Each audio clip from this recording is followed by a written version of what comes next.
Siêu.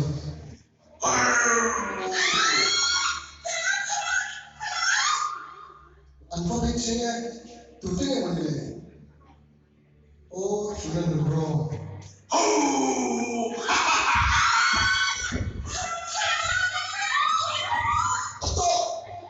Mỗi sự là nghĩ có thao lên gì cả. Càng thiết tục.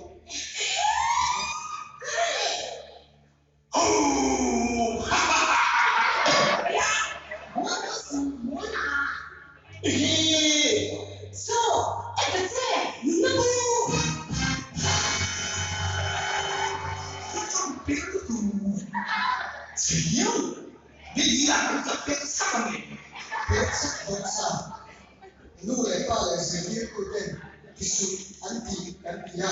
pero anti lo ya mà cài lại ra cũng đâu đấy nè và thì tôi sắp tới cái buổi anh ạ anh nghĩ tôi sắp mình đơn gì chắc kéo nó thành đâu mỗi đi sai khi chắc mẹ một con rú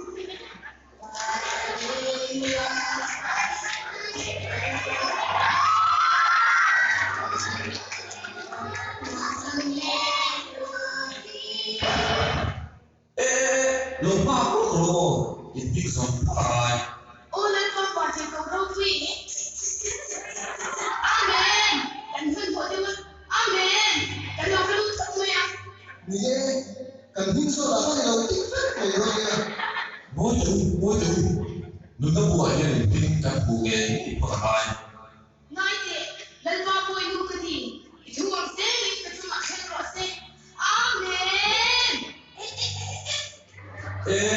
nàng suy phá về ít biết bộ nghề à bà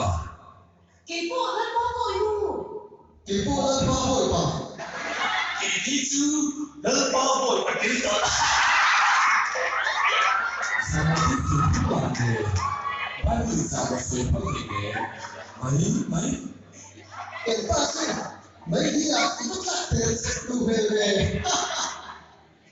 tụi này rồi hô gặp đẹp thế mà rồi hô gặp biết các phụ mấy à nhữngคนนี่นะมันมีคนโกงข้ามอยู่ที่โลกค่ะไม่ดีเลยถึงตาคนละที่เยอะสุดก็ลงไปชี้หนังโซ่ cái ba đi nó đo thủ đấy thủ chui vào rong của nó xe ngôi chủ ba biết cái lối xuống này thì nó có sự này gai nó này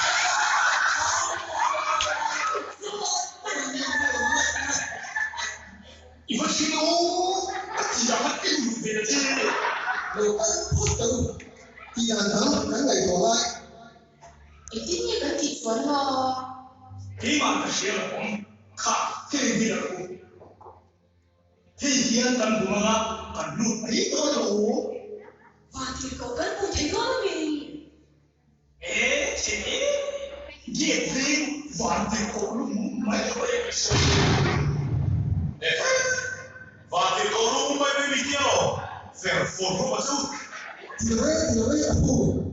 và thì cầu lúc số ấy vậy như thế sẽ chia được nhà thì thế thì phải xin lỗi đấy về có thì cái điều này nó không nên nó phụ đâu mà các cụ và nó mà xuân lúc tuổi nó lớn điểm kinh theo mình lúc không theo bạn kinh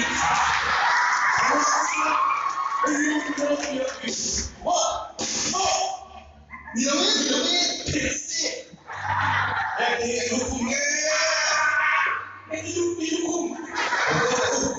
hey và nó có lùi lúc không có gì đi nó vượt cái đó nó có lùi cái đó đây cảm hoa đừng có quên đi ống lô chắc mày biết thì nó phải làm thay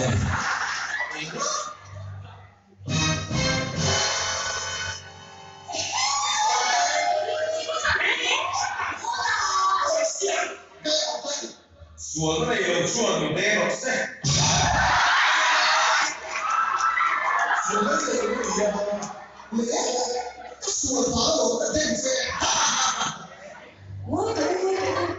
cụ thể rồi đấy cần là gì cái xe lột sửa lại cần chỉ sắp cái này rồi nó có cái cụ thể là xoan trên xuống về là biết thằng kia lệ đồ nhé là phụ thế rồi xóa đi số cái này chứ mà cái lúc bận đêm thua ý xóa thua đi cái lúc đêm hết thôi rồi vì đâu hết bài bút xóa mi nhà thấy đồ lai không còn bạc kia xóa trả đi thì à ít thấy đồ lai này kia bị xóa được in đúng tuổi này à các hôm còn qua là cái này là sẽ rồi thì khác ít thấy đồ lai này nó bị tuổi gì còn lâu thì tìm đầu thế thì các cụ sang xí tệ là ulu tất nhiên cần thấy đồ thì cần hoang loạn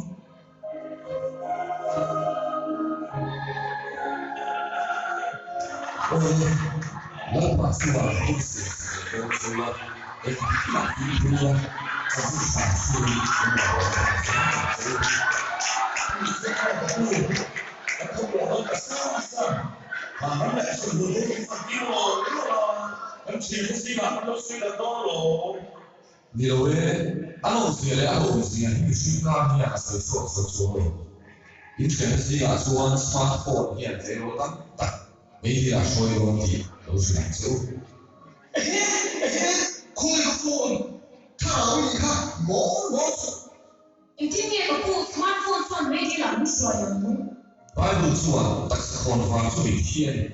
những cái phim xóa những cái sản phẩm phụ đi ai số mà thì à